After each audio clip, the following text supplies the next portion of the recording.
My name is Harper Matthews. I'm 28, and tonight I'm standing frozen in the middle of my stepmother Elaine's charity gala as security approaches to escort me out. "You're just a waitress," she laughed, loud enough for everyone to hear. The cruel words stung, but what they didn't know was that my husband, the billionaire secretly funding this entire event, was about to walk through those doors. Years of their ridicule was about to come full circle in the most unexpected way.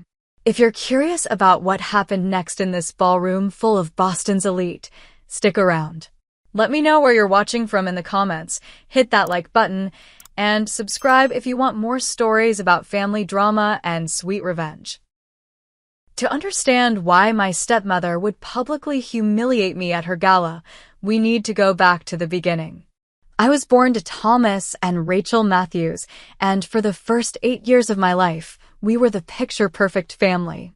Dad built his business from the ground up, creating a successful investment firm that catered to Boston's upper class.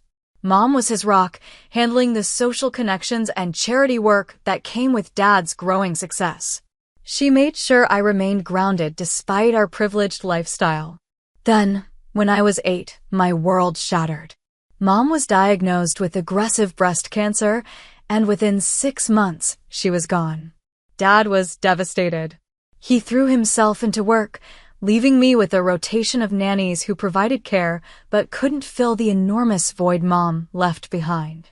For 2 years, it was just Dad and me fumbling through life without her. Then Elaine Parker entered our lives at a charity function. She was beautiful, sophisticated, and seemed genuinely interested in both Dad and me. At least, that's what I thought as a 10-year-old desperate for maternal affection. Within a year, they were married, and Elaine moved into our home with her daughter Madison, who happened to be exactly my age. I was initially excited to have a sister, but that excitement quickly faded. The changes were subtle at first. Madison got the slightly larger bedroom. She received more presents at Christmas. Her achievements were celebrated lavishly while mine earned a cursory "good job." But as months passed, the discrepancy in our treatment became impossible to ignore. "Harper, please use the other bathroom."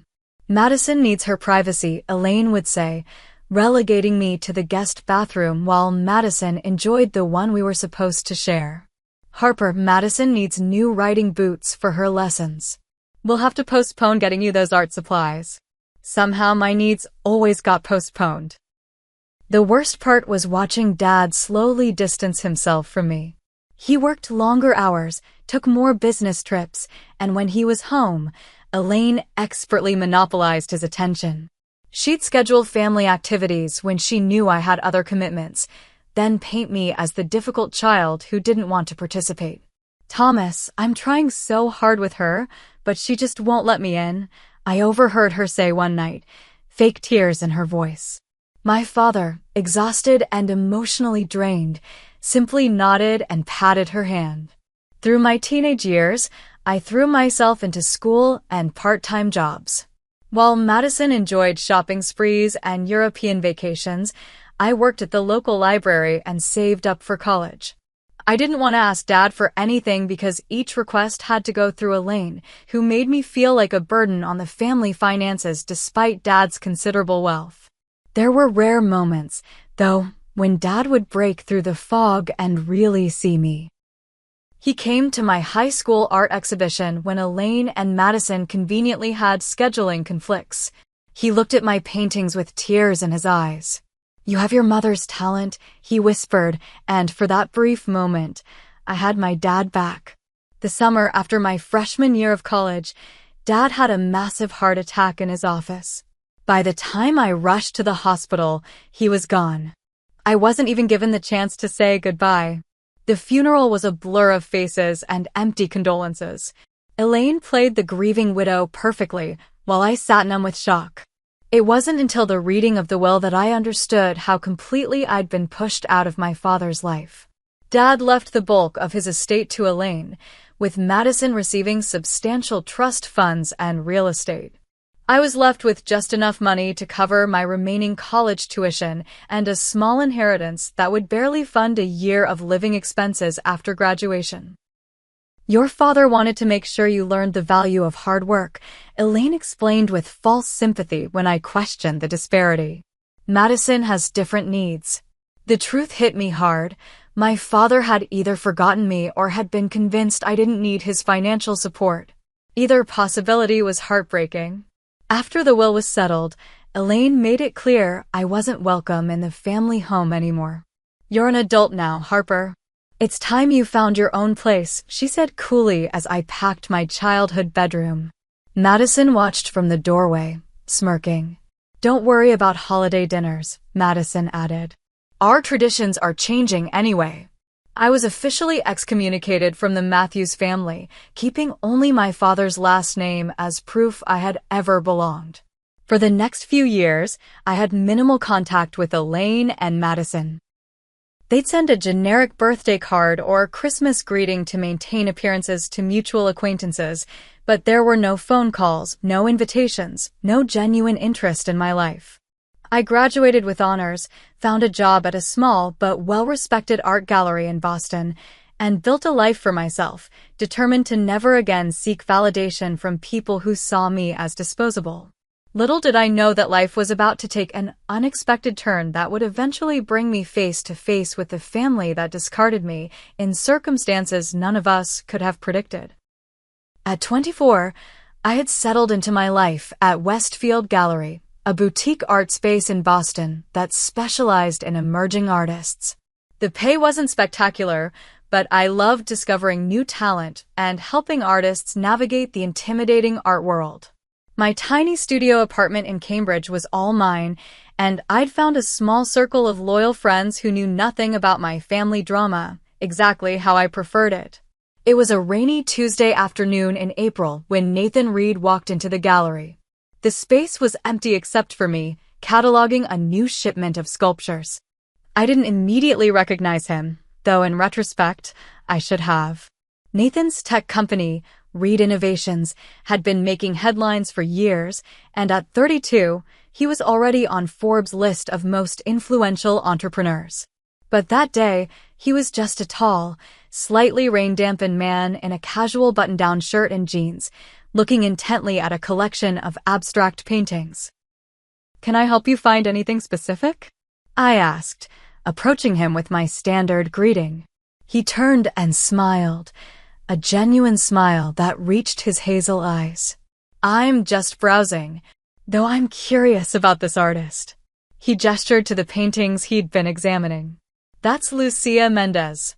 She's relatively new, but her work on urban isolation is getting a lot of attention," I explained, falling easily into my element. The way she uses negative space to represent emotional voids in city life is particularly striking. We spent the next hour discussing art, with me showing him around the gallery and explaining the stories behind various pieces. What impressed me was his genuine interest. Nathan asked thoughtful questions and actually listened to my answers, unlike the typical wealthy collectors who often treated gallery staff as mere transaction facilitators. "You really know your artists," he commented as I wrapped up our impromptu tour. "I believe in what they're creating," I replied simply. "It's easy to be passionate about work that matters." He nodded thoughtfully. "I feel the same way about technology. When it's designed to solve real problems, not just make money, that's when it's worth investing in." As he was leaving, he handed me his business card. "I'm interested in supporting some of these artists. Could we continue this conversation over coffee sometime?" Only when I looked at the card did I realize who I'd been talking to: Nathan Reed, CEO and founder of Reed Innovations. I tried not to let my surprise show as I agreed to coffee later that week. Our coffee meeting turned into dinner when our conversation about art extended beyond the cafe's closing time. Nathan was refreshingly down-to-earth for someone of his status. He talked about growing up in a middle-class Seattle family, his parents both teachers who emphasized education and creativity.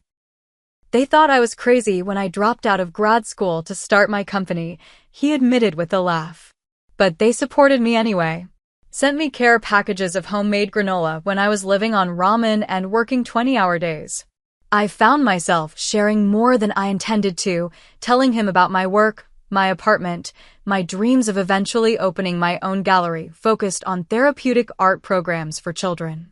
I carefully avoided any mention of my family situation, sticking to the present rather than my past. After that first dinner, we began seeing each other regularly. Nathan would stop by the gallery with lunch, or we'd meet after work to try new restaurants around the city.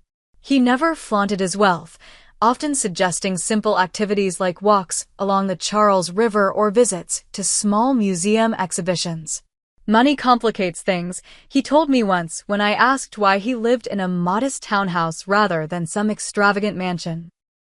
I've seen what happens to people when they start believing they're special because of their bank accounts. I don't want to be that person. 3 months into our relationship, I still hadn't told Nathan about my family. We were sitting on his rooftop terrace one evening when he gently broached the subject. "You never talk about your family," he observed, his tone careful. "I've told you all about my parents' terrible jokes and my sister's eco-warrior lifestyle, but I know nothing about yours." I stared at my glass of wine, debating how much to share. There's not much to tell. My mom died when I was 8. My dad remarried, then he died too. My stepmother and I aren't close. Nathan didn't push, but his silence created a space that I unexpectedly wanted to fill. That night, I told him everything about Elaine's manipulation, Madison's cruelty, my father's emotional abandonment, and my eventual exclusion from the family. The hardest part isn't the money, I admitted, tears finally breaking through my carefully constructed composure. It's knowing that my father died believing I didn't need him, that somehow I wasn't worth fighting for. Nathan listened without interruption, his hand steady around mine. When I finished, he didn't offer platitudes or express pity. Instead, he said, "They failed you, Harper. Not the other way around." The simple statement broke something open inside me. For years, I'd carried the unspoken fear that perhaps I'd been unlovable, difficult, somehow deserving of being cast aside. Nathan's words began a healing process I hadn't realized I desperately needed. As our relationship deepened, Nathan never pressured me to reconnect with Elaine and Madison. He understood my need for distance and respected the boundaries I'd established. Instead, he introduced me to his own family. His warm, welcoming parents who treated me like a daughter from our first meeting, and his sister Lily who quickly became the sibling I'd always wanted. After a year together, Nathan proposed during a weekend trip to Provincetown. It wasn't an elaborate production, just the two of us walking on the beach at sunset when he stopped, took both my hands, and asked if I'd build a life with him.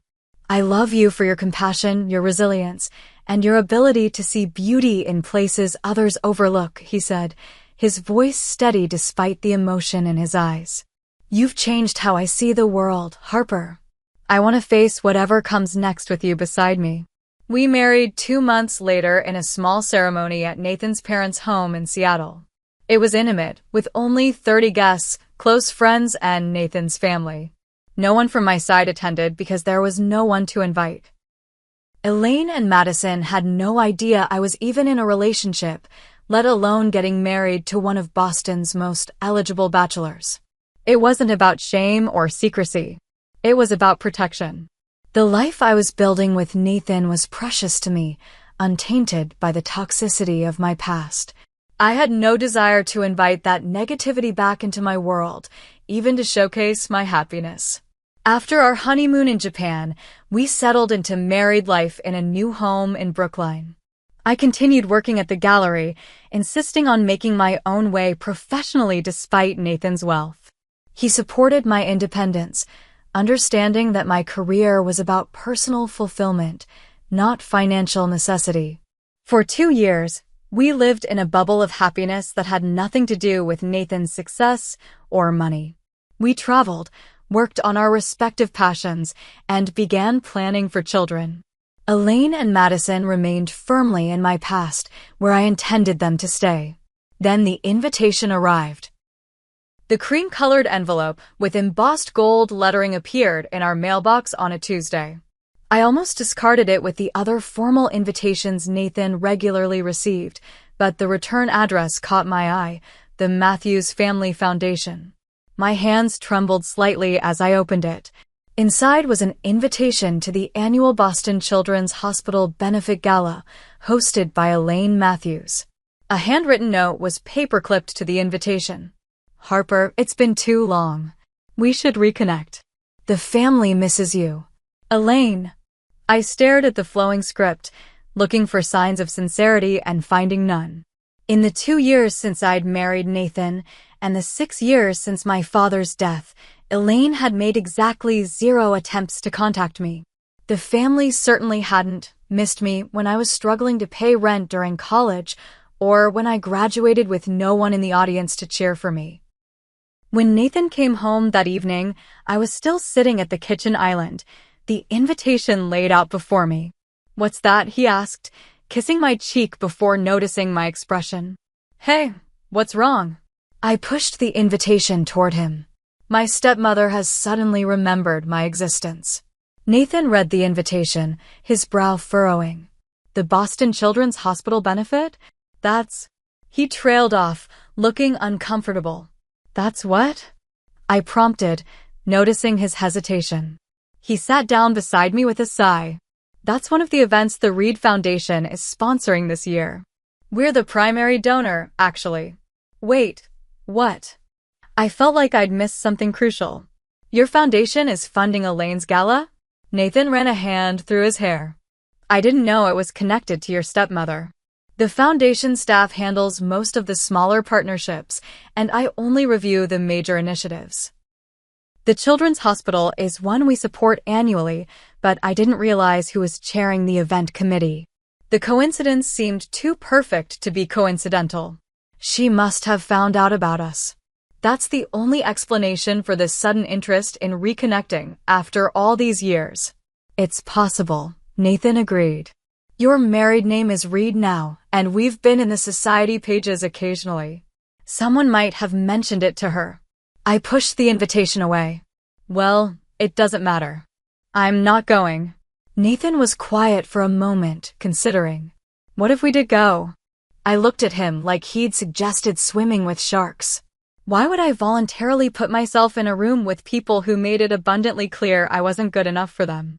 "Because you are good enough. More than good enough," Nathan said firmly. "And maybe there's something powerful in facing them on your own terms, not theirs." I shook my head. "There's nothing to gain. Elaine isn't suddenly going to become the loving mother figure I needed as a child. This isn't about her, Harper. It's about you finding closure," Nathan said gently. "You've built an amazing life despite how they treated you. Maybe seeing them again will help you finally put that chapter to rest." I considered his words. There was a certain appeal to the idea of walking into that gala confident and successful, no longer the discarded stepdaughter desperate for approval. "There's another factor to consider," Nathan added. "The Reed Foundation's involvement is anonymous for this event. Elaine doesn't know I'm the primary donor." "Why anonymous?" I asked, curious about this detail. "It's how we handle some of our philanthropy. The foundation staff thought it would generate more community involvement if it wasn't seen as just another Reed project," Nathan explained. "So officially, the gala has an anonymous benefactor." A thought began forming in my mind. So Elaine has no idea that her stepdaughter is married to the man funding her precious gala? Nathan's eyes met mine, a slight smile playing at his lips. "None whatsoever." For the first time since receiving the invitation, I felt a flicker of something other than dread. That could be interesting. We spent the next hour discussing possibilities. Nathan suggested a plan. I would attend first, alone. He would arrive later, after I'd had time to interact with Elaine and the rest of the family. The revelation of our connection would happen organically, in front of everyone. "Are you sure you want to do this?" Nathan asked after we'd worked out the details. "We can still decline the invitation. Your well-being matters more than any dramatic moment." I considered his question carefully. Part of me was terrified at the prospect of facing Elaine, Madison, and the extended family that had so easily discarded me. But another part, a stronger part, Was tired of carrying the weight of their rejection. I want to do this, I said finally. Not for revenge, but for resolution. I've spent too many years letting their opinion define my worth. In the weeks leading up to the gala, I vacillated between determination and anxiety. I selected a dress, a stunning midnight blue gown from an up-and-coming designer the gallery had connections with. It was elegant without being flashy, the kind of dress that communicated quiet confidence. The night before the event, lying in bed beside Nathan, my nerves resurfaced. What if this is a mistake? What if they humiliate me again? Nathan turned to face me, his expression serious. Listen to me, Harper. You're walking in there as my wife, as a successful professional, as a woman who built herself back up after everything they tore down. Nothing they say or do can change that. He tucked a strand of hair behind my ear. But if at any point you want to leave, just text me. I'll drop everything and come get you. You don't have to prove anything to anyone. His unwavering support steadied me. Whatever happened tomorrow night, I wouldn't be facing it alone. As I drifted off to sleep, I realized something important. For the first time, I was approaching my family not from a place of need or longing, but from a position of strength. Whether they accepted me or not no longer determined my value. That alone felt like victory. The Rosewood Hotel ballroom glittered with crystal chandeliers and elaborate floral arrangements when I arrived at 7 o'clock sharp. Attendants in crisp uniforms directed guests through the grand entrance, where a photographer captured arrivals against a backdrop bearing the Matthews Family Foundation logo. I took a deep breath, smoothed my midnight blue gown, and approached the check-in table. Good evening, Harper Reed, I said to the young woman with the guest list. She scanned her tablet, then looked up with a smile. Yes, Ms. Reed. Welcome to the annual Boston Children's Hospital Benefit Gala. As I moved into the ballroom, I felt strangely calm. The space was already filled with Boston's elite in their finest attire, old money families, successful entrepreneurs, politicians, and celebrities. I recognized many faces from the society pages Nathan occasionally appeared in. The first familiar face I encountered belonged to my father's cousin, Patricia, who was examining the silent auction items with her husband. Harper, she said, squinting at me in surprise. Harper Matthews? Is that you? It's Harper Reed now, I corrected gently. How are you, Aunt Patricia? She looked me up and down with undisguised curiosity. Well, you've certainly grown up. We haven't seen you since, goodness, was it Thomas's funeral? What have you been doing with yourself? Before I could answer, her husband Gerald joined the conversation. Matthews? Oh, Elaine's stepdaughter, right? Didn't know you were on the guest list this year. The subtle emphasis on this year made it clear I hadn't been included in previous events. Elaine kindly invited me, I replied, keeping my tone neutral. I understand the foundation has been doing well. Patricia nodded distractedly, her attention already drifting toward more important guests arriving behind me. Yes, very well. Elaine has quite the touch for fundraising. You should say hello to her. She's over by the main table with Madison and the Aldrich family. I followed her gesture and spotted Elaine holding court near the center of the room. At 55, she remained striking, her blonde hair expertly colored and styled, her figure maintained through rigorous exercise and, I suspected, subtle cosmetic procedures. Beside her stood Madison, now 28 like me but looking several years younger in a designer red dress that probably cost more than 3 months of my gallery salary. Taking another steadying breath, I made my way toward them, collecting a champagne flute from a passing waiter for liquid courage.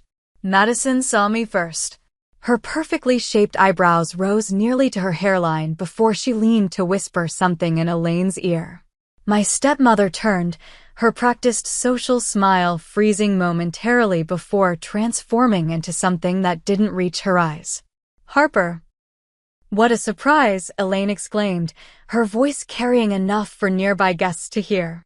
I wasn't sure you'd actually come. despite sending me an invitation with a personal note? The lie was so blatant I almost laughed. I wouldn't miss it, I replied instead. The Children's Hospital is such an important cause. Madison looked me over with undisguised scrutiny. Interesting dress. Is that off the rack? It's actually from an emerging designer I work with at the gallery, I explained, refusing to be baited. Oh, you're still at that little art shop? Elaine asked with exaggerated surprise. How persistent of you. Before I could respond, an older gentleman in our circle, one of the hospital board members, judging by his name tag, interjected.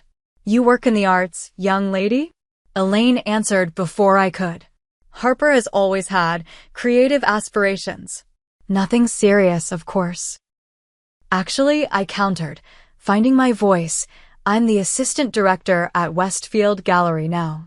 We specialize in emerging artists and therapeutic art programs. The man looked interested, but Elaine smoothly redirected the conversation. Speaking of the hospital programs, Richard, you simply must hear about the new pediatric wing we're funding this year. I was effectively dismissed from the conversation. As I stepped back, Madison followed me. Seriously, Harper, why are you here? She asked, dropping all pretense of politeness now that we were out of earshot of the others. Nobody expected you to actually show up. Then why send the invitation? I challenged. Madison's smile was cold. Mom thought it would be the proper thing to do, given the anniversary of your father's death next month. She didn't think you'd have the nerve to come alone. The casual mention of my father stung. I'm not alone, actually. My husband will be joining me later. This caught Madison off guard. Husband? You're married?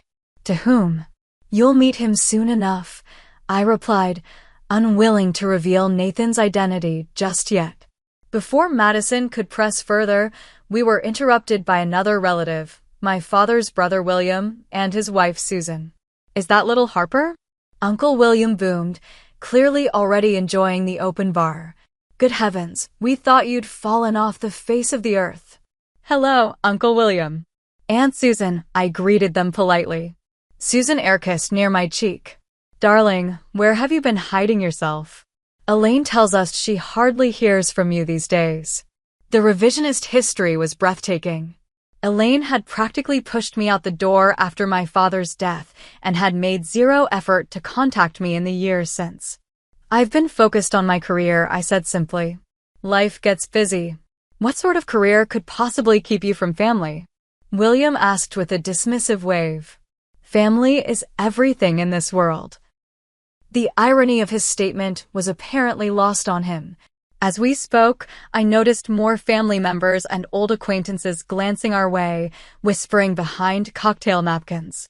Elaine had rejoined Madison and was speaking intently to her while looking in my direction. Then Elaine did something unexpected.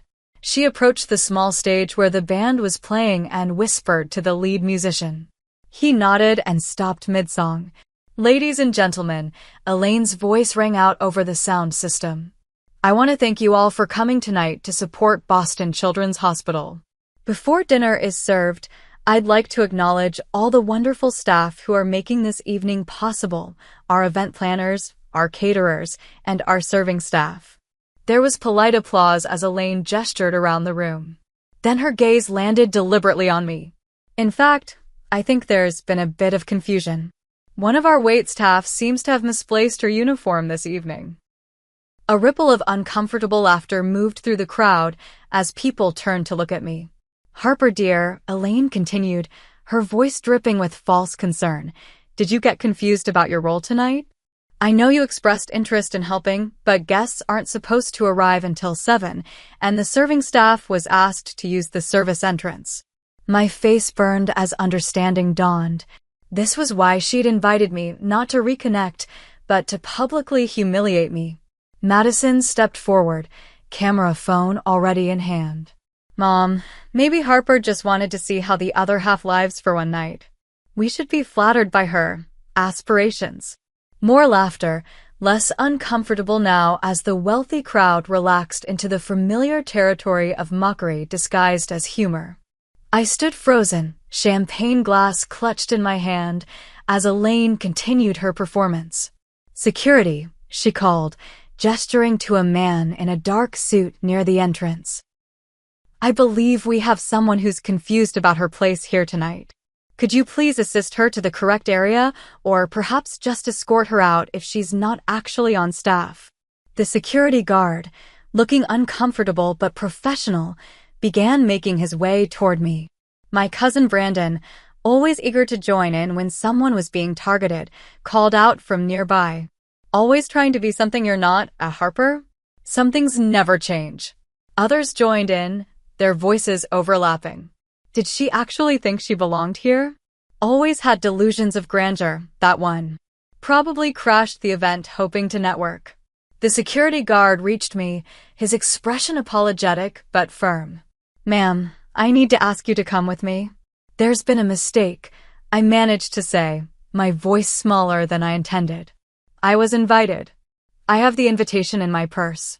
Elaine approached us, Madison trailing behind her like an eager shadow. "The mistake was mine, Harper. I should have been clearer about boundaries. This event is for donors and hospital supporters, not, well, whatever it is you're doing these days." She turned to the security guard. "Please see her out. Gently, of course. She is family, after all, technically speaking." Madison openly filmed the interaction on her phone, barely containing her glee. "This will make a great story for the family newsletter, Harper. Thomas Matthews' daughter escorted from charity gala. Daddy would be so proud." The mention of my father broke something inside me. I felt tears threatening, but refused to give them the satisfaction of seeing me cry. The security guard took my elbow. "Please, ma'am. Let's not make a scene." Guests were openly staring now, some with pity, others with thinly veiled amusement. I looked around at the faces of my so-called family, cousins, aunts, uncles, people who had known me since childhood, and saw not one person willing to stand up for me. As the security guard began guiding me toward the exit, I caught one last snippet of Elaine's voice addressing the curious onlookers. Family tragedy, really. Never quite found her place after her father died. We've tried to help, but some people simply don't belong in certain circles, no matter how desperately they try to force themselves in. I took one step toward the door, dignity in tatters, but determined not to break down in front of them. Then everything changed. "There must be some misunderstanding," I said to the security guard, trying to keep my voice steady. "I received a formal invitation. It's in my clutch." The guard, his name tag read Michael, looked genuinely uncomfortable. "I'm sorry, ma'am. I'm just following instructions from the event host." Behind us, Elaine's voice carried clearly. "It's always been this way with Harper. Always trying to insert herself where she doesn't belong." Madison's tinkling laugh followed. "Remember when she thought she should be included in the family portrait session for the foundation website? As if a part-time gallery assistant belongs alongside board members." I fumbled with my small evening bag, extracting the invitation with trembling fingers. "Look, here it is. I was invited." Michael glanced at the invitation, then back at Elaine, who was now walking toward us with Madison and several other family members in tow. "That's just a courtesy copy," Elaine explained smoothly to the guard. "We send them to extended family for awareness, not necessarily as actual invitations." I'm sure Harper misunderstood. My cousin Brandon, now 30 and still as cruel as he'd been as a teenager, had joined the growing circle around us. Classic Harper move. "Remember that time she showed up at grandmother's 80th birthday after specifically being told it was immediate family only?" "I was grandmother's only granddaughter by blood," I retorted, finally finding my voice. "You were the one who convinced her I shouldn't be included." Brandon shrugged, unapologetic. "You never fit in with us, Harper.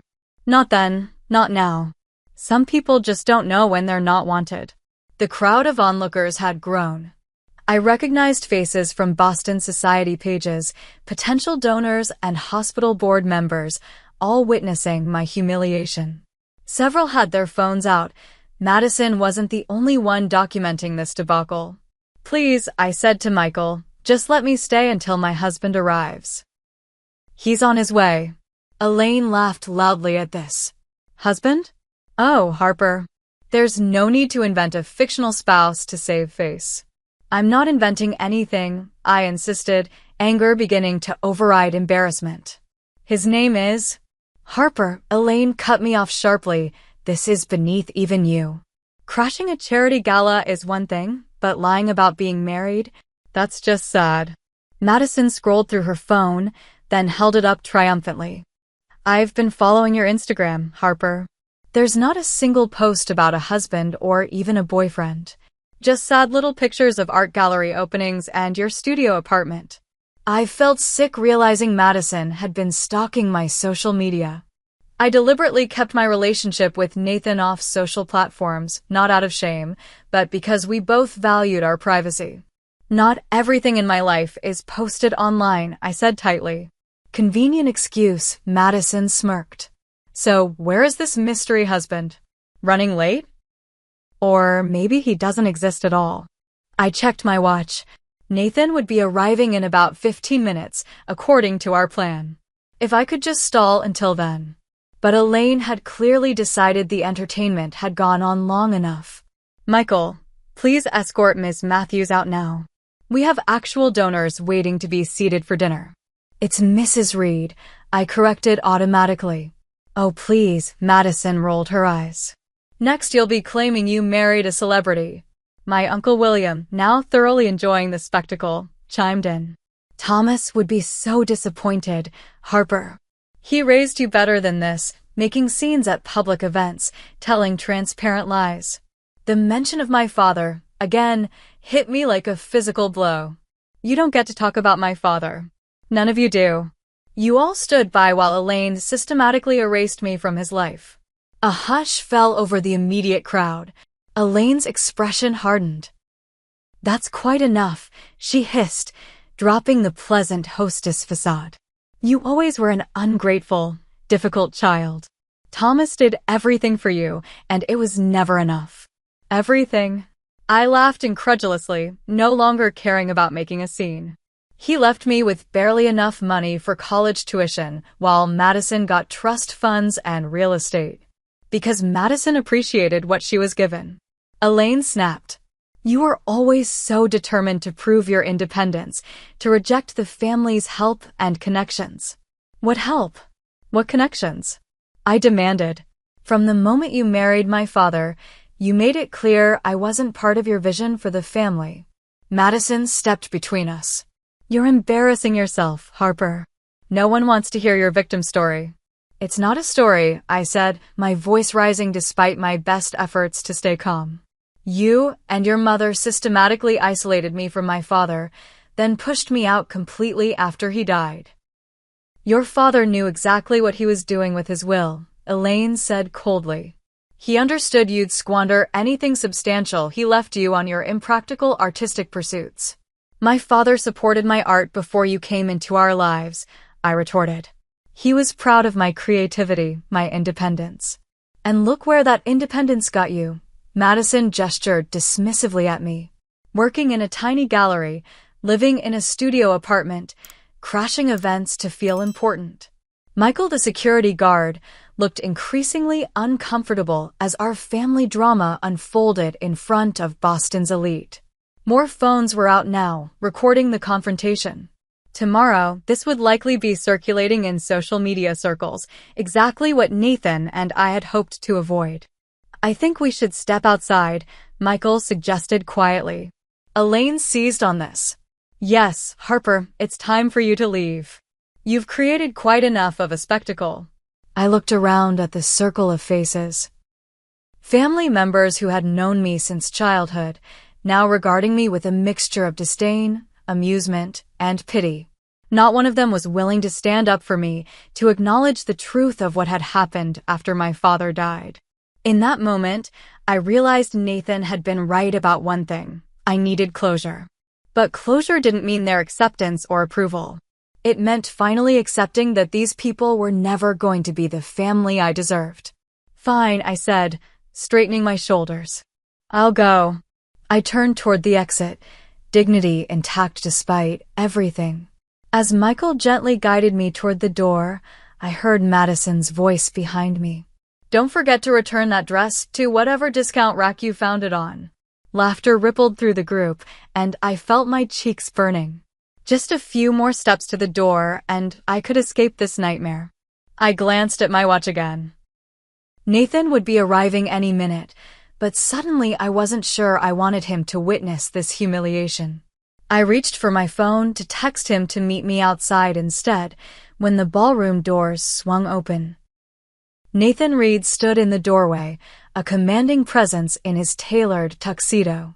At 6'2" with broad shoulders and confident posture, he naturally drew attention even before people recognized who he was.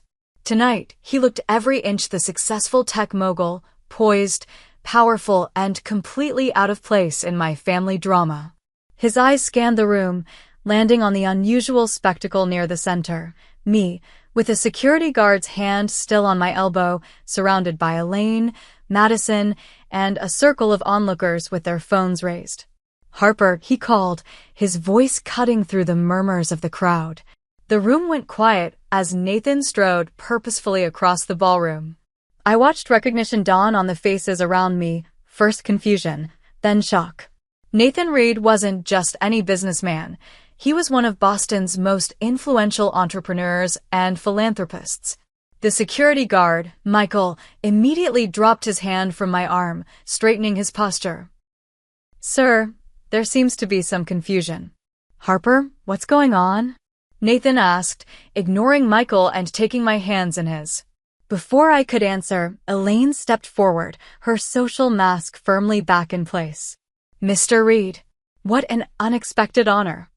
I don't believe we've been formally introduced. I'm Elaine Matthews, chair of the foundation hosting tonight's gala. Nathan turned to her, his expression coolly professional. Mrs. Matthews, I know exactly who you are. Something in his tone made Elaine falter slightly. Well, yes. We're so pleased you could join us tonight. Though I'm afraid we were just dealing with a small situation. My wife appears to be surrounded by security and being filmed without her consent. Nathan interrupted, his voice level but firm. That's the situation I'm concerned about. The word wife landed like a bomb in the silent ballroom. Madison's mouth actually fell open, her phone still recording, but now hanging limply at her side. Wife? Elaine repeated, looking rapidly between Nathan and me. I'm sorry, there must be some mistake. Harper is my stepdaughter, but she's not. We've been married for 2 years, Nathan stated flatly. Though given the reception she's receiving, I understand why she's kept her connection to the Matthews family private from our social circle. The implications of his statement weren't lost on anyone in earshot. Nathan Reed, whose social circle included governors, senators, and international business leaders, found the Matthews family lacking, not the other way around. Madison recovered first, stepping forward with a completely transformed expression. Harper, you should have told us. Her voice dripped with sudden sweetness. What an amazing surprise! She moved as if to hug me, but Nathan subtly shifted his position, creating a barrier between us. Interesting, he commented, glancing at the phone still in her hand. You were filming my wife's humiliation moments ago, and now you want to embrace her? Madison had the grace to look embarrassed, quickly tucking her phone away. Uncle William pushed forward, hand extended toward Nathan. William Matthews, Thomas's brother. Wonderful to meet you, Nathan. We've followed your success with great interest. Nathan ignored the outstretched hand. Have you? That's surprising, considering you haven't shown interest in Thomas's daughter for years. The growing crowd shifted uncomfortably. Public confrontations weren't the norm at these polished charity events, particularly not from someone of Nathan's stature. Elaine, ever the skilled social navigator, tried again. There's clearly been a terrible misunderstanding. Harper is, of course, a beloved member of our family. We had no idea she'd married, well, Someone of your prominence, Mr. Reed. And that's exactly the problem, isn't it, Mrs. Matthews? Nathan replied. Harper's value to you depends entirely on her connections and status, not on who she is as a person. By now, the entire ballroom was watching our exchange. The band had stopped playing, and even the catering staff had paused their dinner preparations. I think perhaps we should continue this conversation privately, Elaine suggested, casting nervous glances at the attentive audience. I disagree, Nathan said calmly. I think this is exactly the right setting for honesty, given what just transpired. He turned to address the wider crowd. For those who don't know me, I'm Nathan Reed, founder of Reed Innovations and the Reed Foundation. Murmurs rippled through the audience at this confirmation.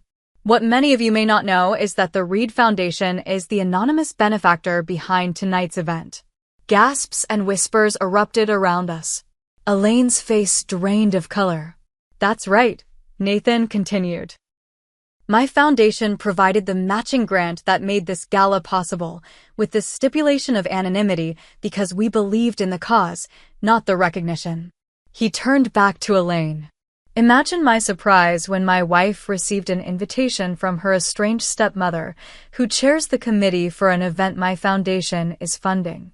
An invitation that, it seems, was extended only so she could be publicly humiliated. That's not true, Elaine protested weakly. There's been a misunderstanding. I heard everything, Mrs. Matthews. Nathan cut her off. As did many others in this room. You called my wife, waitstaff, suggested she crashed the event, and encouraged security to remove her while your daughter filmed it all for your entertainment. Madison had the decency to look mortified, but Elaine was still scrambling to salvage the situation. Mr. Reed, Nathan, surely you understand family dynamics can be complicated. Harper has always been difficult. If we'd known she was your wife, then you would have treated her with the respect she deserves? Nathan finished for her. That's precisely the problem. No one should need my name or my money to be treated with basic human dignity, least of all by their own family. I found my voice at last, squeezing Nathan's hand. It's okay. You've made your point. He looked at me, his expression softening. Are you sure? Because I'm prepared to withdraw all foundation support from any initiative connected to the Matthews name. The threat hung in the air, its implications clear to everyone, especially Elaine, whose social standing and charitable work depended heavily on major donors like the Reed Foundation. That won't be necessary, I said, loud enough for everyone to hear. The hospital shouldn't suffer because of family drama. Elaine seemed to collapse with relief, but I wasn't finished. However, I continued, turning to face my stepmother directly. I think it's time for some changes in how the foundation operates.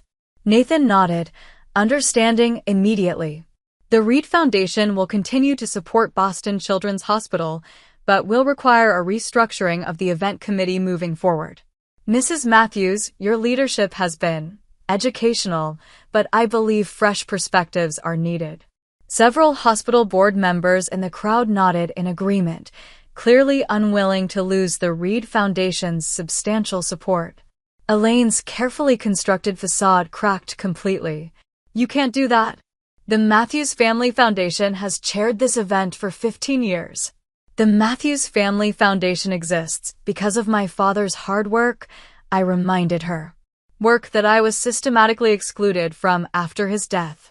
Consider this long overdue course correction. Madison stepped forward, desperation evident in her expression. Harper, be reasonable. We're family. No, I interrupted firmly. We're not. Family doesn't humiliate each other for sport. Family doesn't erase someone's existence when it's inconvenient. What we are is people who share a legal connection through my father, nothing more. The brutal honesty of my statement silenced her. For perhaps the first time in her life, Madison had no clever retort.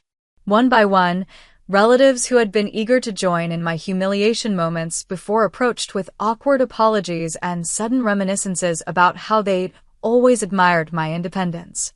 I received their overtures politely but without enthusiasm, their transparent attempts at damage control too little, too late. Nathan and I gradually made our way toward our assigned table, which, ironically, was at the front of the room, placement befitting the event's major donor. As we moved through the crowd, I heard the whispers. Can you believe Elaine tried to throw out Nathan Reed's wife? Did you see Madison filming it all? How mortifying. They say Harper had no idea her husband was funding the event. Smart move keeping her maiden name professionally proves she's not trading on his success. The evening proceeded with strained politeness. Elaine performed her duties as hostess mechanically, unable to meet my eyes during her speech thanking the generous anonymous donor, whose identity was now common knowledge among the attendees. When dinner was served, Nathan leaned close to me. We can leave if you want.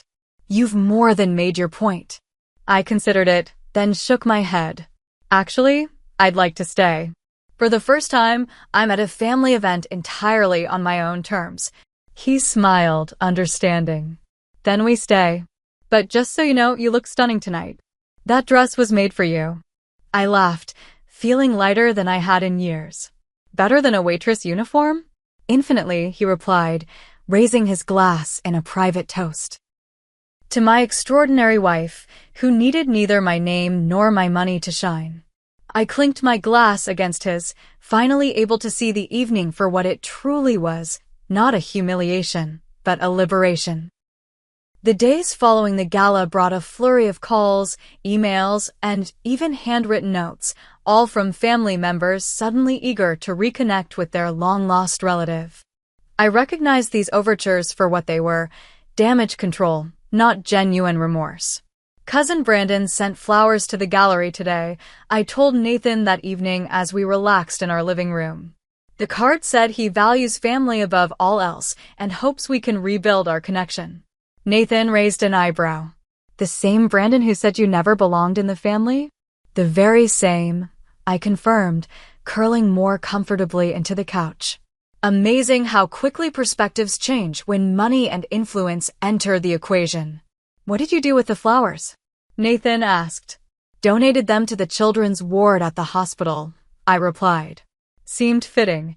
The most surprising development came 3 days after the gala, when my father's sister Janet, who had maintained careful neutrality during the years of Elaine's reign, requested to meet for coffee. Unlike the others, Janet had never been actively cruel, just passively absent. I agreed to meet her at a quiet cafe near the gallery. She arrived looking nervous, clutching her purse like a shield.